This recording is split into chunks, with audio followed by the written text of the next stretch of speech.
This is Sports 225 with Lee Feinswag. Sports 225 with Lee Feinswag is Baton Rouge's longest running and best television show.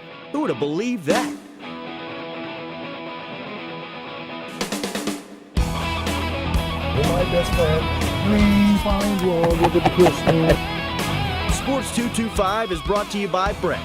Remember, it all starts at Breck. Now, your host, Lee Feinswag.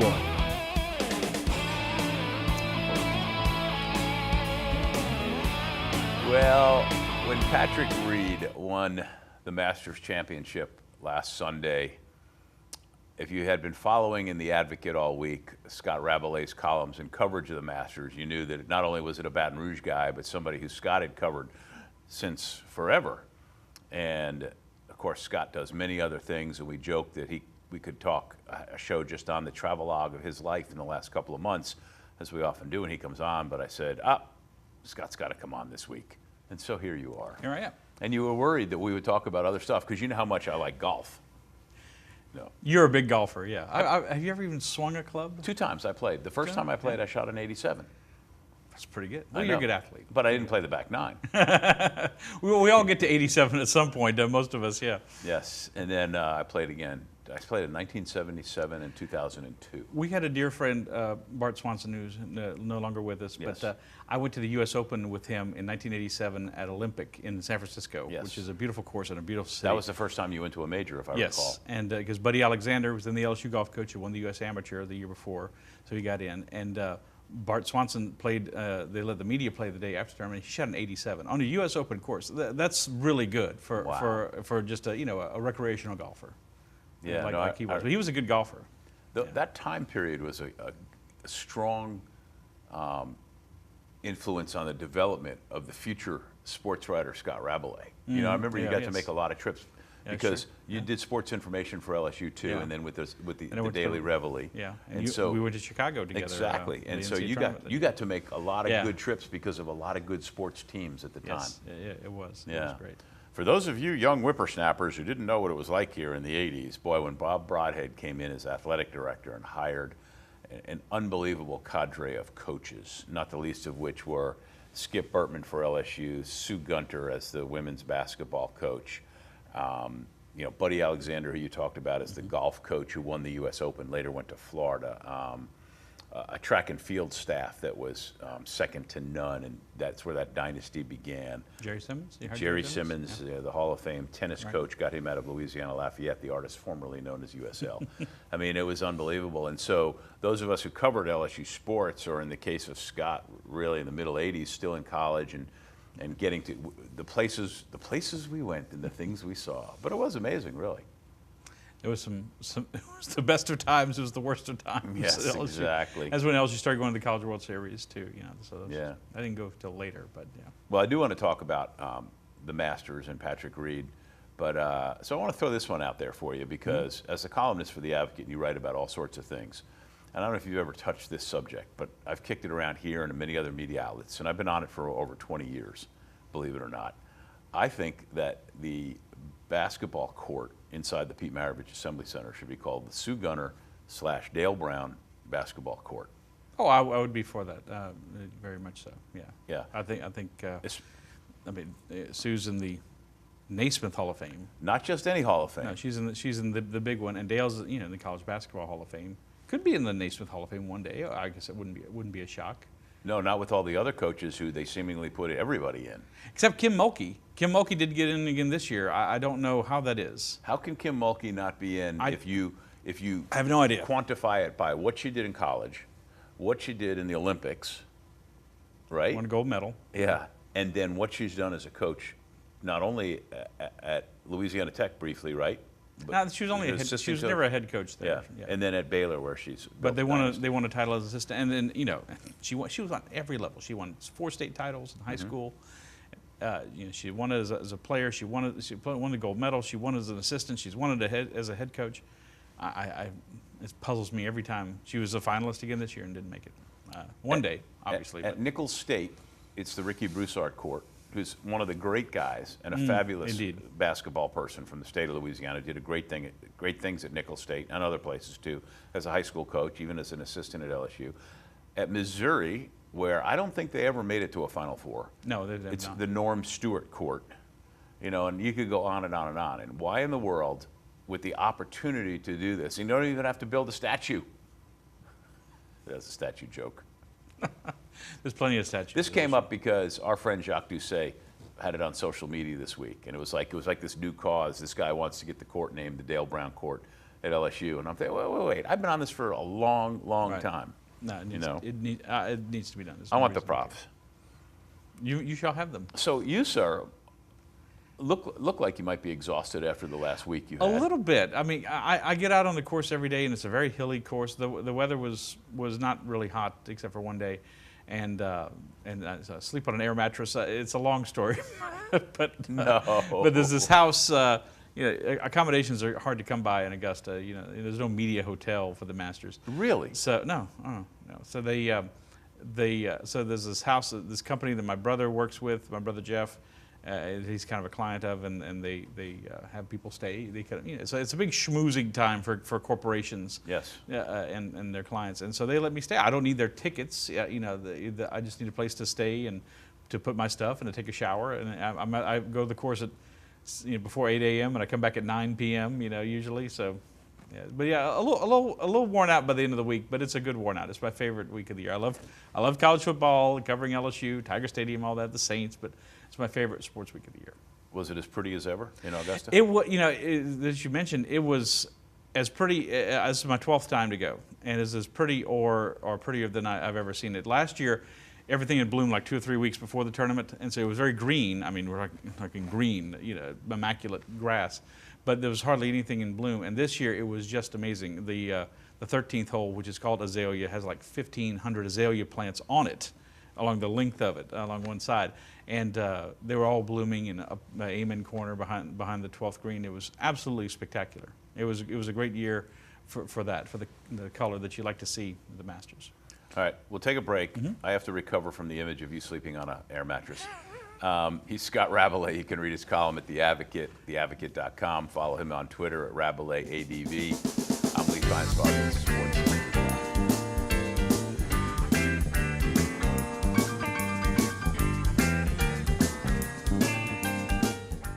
Hi, I'm the human dislike button. You may recognize me as the guy who enforces rules at Breck Parks. Check out my amazing presentation. Did you know? Motorized vehicles are not allowed in Breck Parks. Sales and solicitation are prohibited without permission from Breck. And my favorite rule, keep Breck Parks clean by placing all trash in trash cans. Come on, you can do this. For more information about these and other Breck rules, please visit breck.org/HDB. We're back on Sports 225, but I'm not on camera. Scott Rabalais is proudly holding up the newspaper from Monday that show it again. Let them see it. There you go. The rare read. I like that. And It would have been a good headline too. It's Patrick's Day. It struck me afterwards. Nice. But it would have been smaller than that. Yeah. Obviously. Scott, of course, a columnist for The Advocate, covered the Masters, and it's obligatory that when you come on, we remind people that in September 1995, you were the first guest on the old Sports Monday. They should never forget. Never forget. I can do this for this long. But anyway, when did you first remember interviewing and noticing Patrick Reed? Oh, when he was in high school, you heard about this kid who was kind of a phenom. I remember covering him in the state amateur at Money Hill in Abita Springs, which is a beautiful golf course itself. And he didn't win, but he finished in the top 10. But you knew about it. And then he went to school at St. Aloysius, where my kids go to school. My oldest daughter, Megan, was like 2 years behind him. And so I would always bring my kids to school in the morning. And you included a story in one of my columns during the week. I remember they had a career day when he was in 8th grade, and he showed up dressed as a pro golfer. He's had the slacks and the golf shirt on.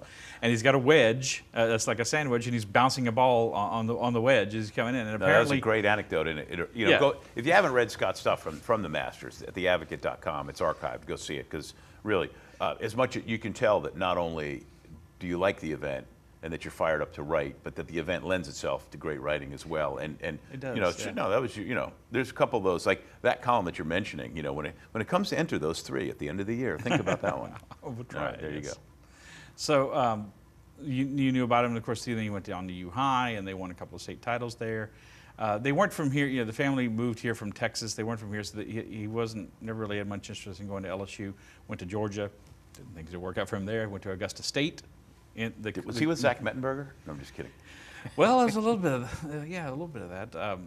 He went to Augusta State in Augusta, Georgia, and they won 2 NCAA titles, and which they wouldn't have won if he hadn't been No, there. you're talking about one of the worst sports programs in Division I, you know, in all respects. And so here this guy comes in, and you know, I guess one guy can, you know, get him a couple. You know, it's like college basketball. You know, get one great player and a couple other decent ones, and you can win. And you know, Patrick has become known as, you know, whether you like it or not, Captain America for his really great play in the Ryder Cup and the President's Cup, representing the U.S. Also represented the U.S. in the Olympics when some players didn't want to go because they were afraid of the Zika virus. They didn't want to go to Rio. And he's only lost 1 match like in the last 2 years, and he was 6-0 in college in match play, 3-0 each year. Really, he's really a bulldog when it comes to that kind of competition. Do I have this right? He and Rory McIlroy, there was a little friction during the Ryder Cup. Well, they played the singles match 2 years ago, the Yeah. last day of singles. Yeah. And it was just intense. I mean, there was finger wagging, you know, Patrick would make a putt, and he's like, no, no, no. And then Rory did the same. And they kind of came through it okay, but Patrick ended up winning 1 up, I think, which is, you know, you're one hole ahead when it was all over. And but there was none of that. They would frown on finger wagging and that kind of At the Masters. show. Yeah, that kind of. And it looked like That's really McIlroy's it. congratulations to him at the end looked sincere. Yeah, he's a great guy. He's an Irishman. You know, who doesn't like the Irish? You know, they're great. Not only him, but Ricky Fowler, who finished second by a stroke, who played brilliantly on the weekend, shot 65, 67 on the weekend, 12 under par. Finished second by a stroke to Patrick, and he waited at the scoring room Now, where were you at that time? in the what they call the press building, it's not the media center. How far away from the 18th hole was that? About 500, 600 yards. So there's no way for you to watch this in person.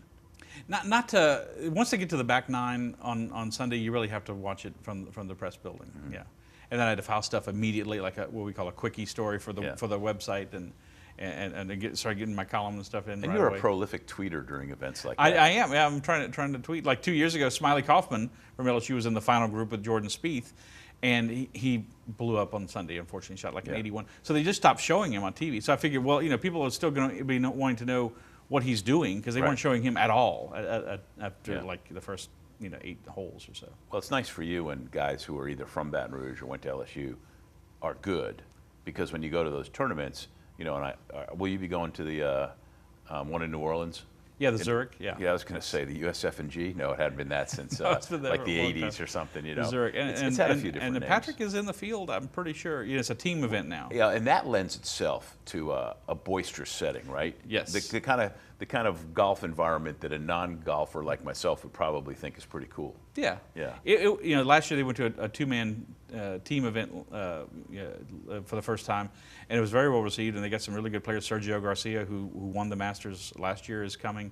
They're hoping to get Jordan Spieth back. He was the biggest draw last year. I'm 99% sure Patrick's in the field. So they've got a very good field for this year as well. One year, something happened at the Advocate in the 90s where it matriculated down the field that I had to cover that tournament. And now I could cover any sporting event, still could, because I can learn enough to just be dangerous enough to get it done and have you think that I know what I'm talking about. Hell, I do it here every week. And so, but it's very confusing, pro golf, the first and second days, because they don't go off in any kind of order. So if you go out on the course and you decide, well, I'm going to walk with somebody and be away, well, somebody might do really well, come in, and you miss them completely. Right. But what cured me of it was, I walked out that first day, and I got out a couple of holes, and evidently I'm allergic to some kind of grass on that course. And my nose started running, my eyes were watering, I'm sneezing. And I went back inside, and it stopped. and they had a shrimp salad that I remember was just ridiculous. And I had a beer and a shrimp salad, and I said, no, I can watch this on TV the rest of the weekend. So I never left the club, the media room and all this. It can be ridiculously easy to cover pro golf because they get they bring them in. They bring in the leaders. They bring them into the there's a big interview room in the press building, and then they get a lot of people right outside the clubhouse with the flash. That's got like a flash code area, and they supply you with those. So it's pretty cool in that regard. I try to get out on the course every day though, and you see things. You get a feel for how the course is playing with the crowds. Like I was out there when Patrick teed off, and he got polite applause, and Rory got a big roar, and that was very telling. It was very telling. Yeah. Well, let's continue our golf talk. Scott Rabalais, of course, a columnist for The Advocate. You can read his stuff at theadvocate.com. You can even get the newspaper the old-fashioned way and read his story. There you go. And you can follow him on Twitter at RabalaiSADV. I'm Lee Feinswag at Sports 225.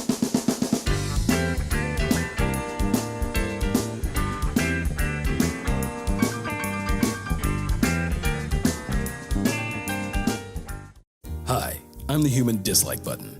You may recognize me as the rules guy for Breck Parks. Sometimes the rules slip past us, so I put together this amazing presentation. Did you know? Golf practice is only allowed at designated golf facilities. Firearms, explosives, and weapons are not allowed on Breck property. Metal detecting is allowed in some parks, but go to Breck's website to learn more about this and other park rules. For more information, visit breck.org/HDB. That's great. We're almost done. The half-hour show's great. I love it. We're back on Sports 225. Scott Rabalais is here. Last week he covered the Masters. He has followed the LSU gymnastics team along the way. Will you be going with them to the national championships? Yes. The regional was the same time last week in Raleigh, so I didn't go to that. But I will be at the nationals. Yes. St. Louis, if memory serves. St. Louis, same place as the SEC championship meet was. I'm a huge fan of St. Louis. My first, I transferred in college to Southern Illinois University at Carbondale, which is 100 miles south of St. Louis. Mm-hmm. My first real job was in Hannibal, Missouri, 100 miles north of St. Louis, a god-awful place with a god-awful newspaper. But I got to start, and whatever. But St. Louis is a great place with real people and just fun. Yeah, we talk about travel things and stuff like that. When I went for the gymnastics, I got to say just real quick, I went for the gymnastics, and between St. Louis and Columbia, which I'd never went to, so I wanted to go to the campus. In between there is Fulton, Missouri, the little Westminster College where Winston Churchill gave the Iron Curtain speech. And it's this little college, and they have a museum there. And topping the museum is this church that was bombed out in the Blitz in World War II, and they took it down piece by piece, and they transferred it there, and it's now they restored it. And then Winston Churchill gave his speech in a gymnasium. What you're talking about naming the court for someone is where Henry Iba went to school. This college is Henry Iba Court. Henry Iba was a coach at Oklahoma State, right? Right. Yeah. Yeah. Famous coach, won national titles there, and it's this gym from the 20s that's still they've maintained, and they got in the floor. I've always appreciated your appreciation for history. Oh, I love history, and Churchill's one of my favorite figures in history. Did you see the movie? I did. Yeah, I haven't seen it yet, but it's finally hit cable, so it's fine. Time where I can. It was really good. Check it out.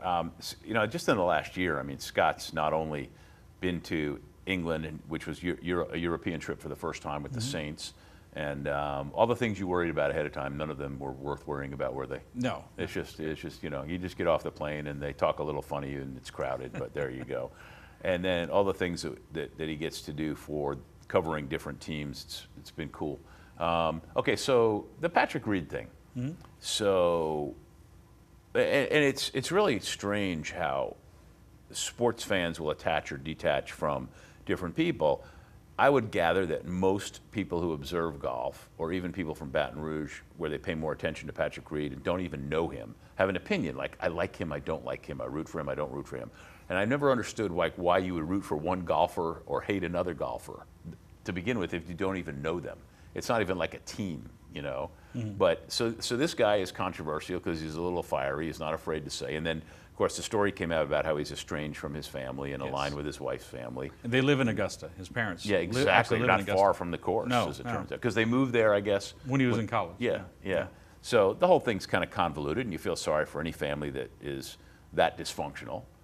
But why are so many people rooting against him, or not happy that he won? Well, first of all, Patrick's, he kind of generally has a little bit of an attitude. He's been known for having a little bit of an attitude. If I guess people are familiar with a lot of his backstory. He went to Georgia. He was accused of cheating in a qualifier for a tournament. The players qualify to get only 5 guys get to go, and so he got booted off the team there. He got in some other kind of trouble. Went to Augusta State.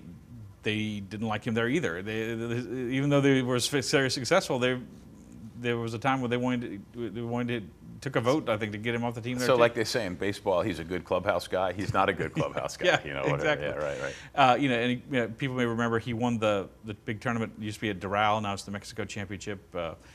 4 years ago, or 4 or 5 years ago, and he said, "I'm a top 5 player I think I'm a top 5 player in the world," which you do. You want to be confident, and Well, evidently he is now. and then Sunday he's being chased by 3 of the golden boys of golf. Jordan Spieth, who's just got this perfect Drew Brees-like image, very carefully cultivated. Ricky Fowler, who has not won a major. And look, just be honest, if Ricky Fowler had won the runner-up, it would have been better for golf overall than Patrick Reed winning, because he's just very popular with the young kids and everything. And then Rory McIlroy was going for the career Grand Slam, that's winning the U.S. and British Opens, the PGA, and the Masters all in one career. Only 5 men have done it, so it was a chance to see history. And Patrick is not quite as sympathetic a figure. Now, I will say, I've seen him he's in New York right now, as we're speaking, doing the media tour and things like that. He was at the stock exchange yesterday, and he was on a Golf Channel from up there this morning, and he's got the green jacket, and he gives some very good and interesting interviews. No one asked him about his family, of course, but and I'm sure they got told, hey, let's not talk about that. But he looks he's like, not gonna say anything. All these things said, he seems like the kind of guy I'd probably enjoy drinking a beer with. He got caught making some kind of gay slur, at a tournament. There's microphones on the course, like a lot of players say under their breath. I'm not trying to excuse it, but I'm saying yeah. And it's just one of those things, Lee. We see people in sports. You have sports figures all the time. Tiger Woods, of course, it was a big deal this year going into the tournament. He was playing for the first time since 2015. He's had a good spring. People thought maybe he could contend. His game wasn't really sharp this week. Tiger Woods was a serial adulterer. I mean, quite frankly. Well, and has done other things. Why is Tiger Woods, for example, forgiven everything, and a Patrick Reed is forgiven nothing? But we see that all the time in sports. And we got to hurry up, or we'll have no time left for the last sorry. segment. But no, that's okay. But Patrick Reed, hopefully, will take this opportunity to prove to people that he's an articulate, well thought out guy, and he doesn't blow this great media opportunity that's going to explode before his eyes. Like this one. Oh my gosh. He's Scott Rabalais. I'm Lee Feinswag. We have very little time left. We'll take this break on Sports 225.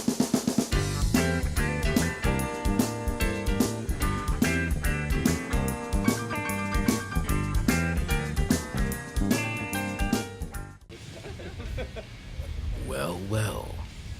Looks like someone forgot all neighborhood Breck Parks close at dark. You want another? I think they'll pass. Amplified music and sound is prohibited without permission from Breck. No alcoholic beverages on Breck property. Smoking of tobacco products is not allowed. Use of fire is prohibited except in grills. Gotta remember, Breck wants you to have fun, but in the right way. For more info, go to breck.org/HDB.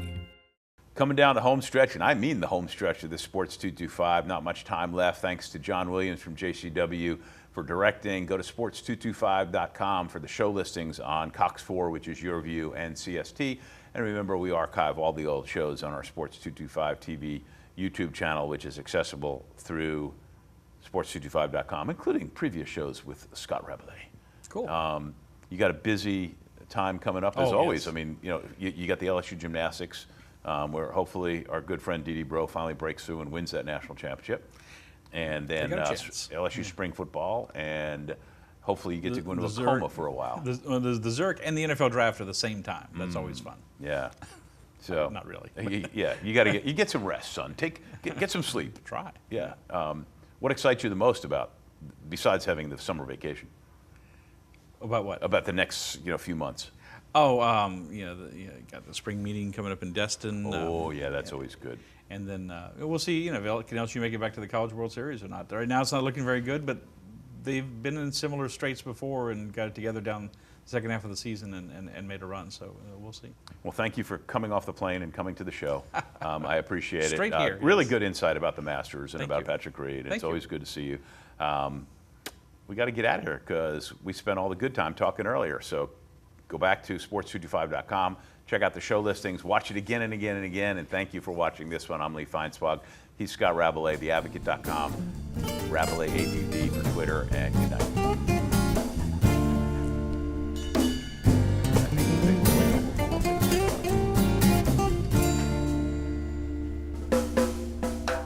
At carnival time by Baton Rouge Bay, that's the site of my story.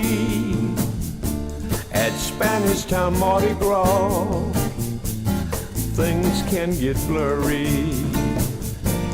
See the mowers marching